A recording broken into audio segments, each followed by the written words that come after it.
SMA Negeri 1 Ciampea berlokasi di Desa Cibadak, Kecamatan Ciampea, Kabupaten Bogor.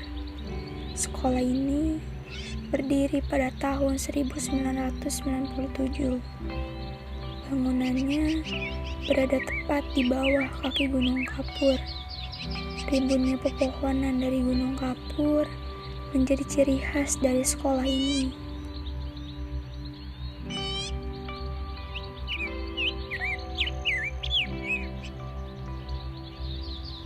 Primata bernama ilmiah Macaca fascicularis merupakan salah satu hewan yang berhabitat di kawasan Gunung Kapur ini. Pada awalnya, hutan Gunung Kapur ini ditumbuhi beraneka ragam pohon, termasuk pohon yang menghasilkan buah-buahan. Karena keserakahan manusia yang mulai membuka lahan di hutan Gunung Kapur, menyebabkan terganggunya habitat hewan yang menghuni hutan ini. Berbagai pohon yang menghasilkan buah pun sudah tidak ditemukan di hutan ini. Gunung Kapur ini telah berubah menjadi hutan jati. Jarang terdengar lagi suara-suara monyet yang dulu menetap di hutan ini.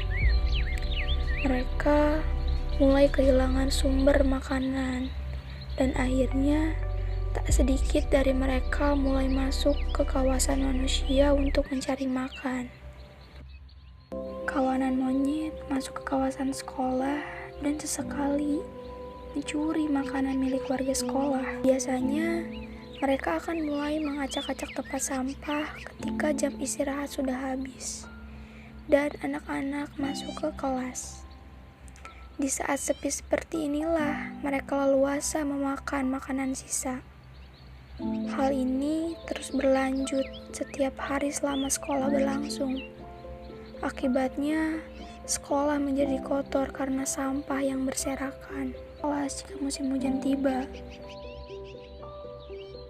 Awal 2020, keadaan berubah ketika virus COVID-19 merebak. Sekolah mulai berganti sistem menjadi daring luring. Hal ini membawa dampak tidak hanya pada sistem pendidikan, tetapi pada situasi dan kondisi sekolah. Sekolah yang tadinya ramai menjadi sepi, keriuhan dan keceriaan siswa di dalamnya hilang.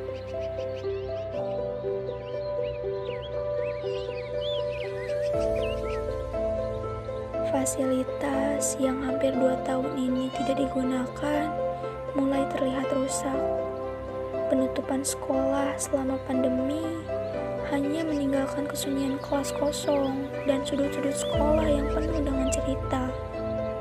Kelas dan meja berdebu karena kehilangan sentuhan tangan-tangan generasi penerus bangsa. Tak hanya kehilangan keriuhan siswa, pandemi membuat sekolah kehilangan mata pencaharian.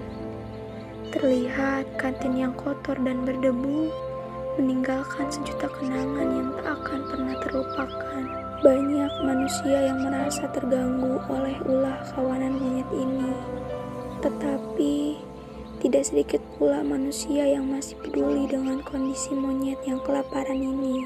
Perilaku pemberian makanan kepada monyet ekor panjang akan membuat mereka kehilangan keterampilan untuk bertahan hidup mencari makan di alam.